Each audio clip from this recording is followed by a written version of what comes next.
الكاتبة الجزائرية أحلام مستينامي لها قول غريب جدا.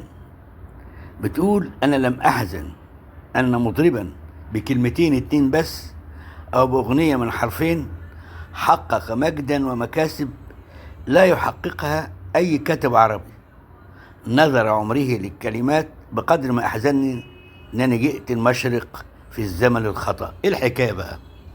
الحكاية إن الكاتبة الجزائرية أحلام وصلت إلى بيروت في بداية التسعينات، وكان الشاب خالد الجزائري المطرب الجزائري وصل إلى النجومية العالمية. هي بتقول أغنية واحدة بس قذفت به إلى المجد، وهي أغنية ديدي ديدي واه، وإن الناس اتشغلت بها ليل ونهار.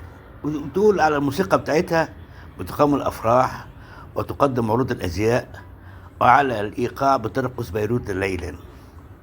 دول كنت قادما للتو من باريس، وفي حوزتي كتاب ذاكرة الجسد 400 صفحة. دول قضيت 4 سنوات من عمري في كتابته جملة جملة، محاولة أما استطعت تضمينه نصف قرن من النضال الجزائري. بتقول: لكن أنا ما كنتش أعرف يعني إن الشاب خالد له الشعبية دي كلها. أول ما أقول إن أنا من الجزائر واحد يقول لي: أنت من بلاد الشاب خالد؟ مش كده كمان. الغريب بقى إن بيسألوها يعني إيه ديدي ديدي واه اللي هي أغنية خالد.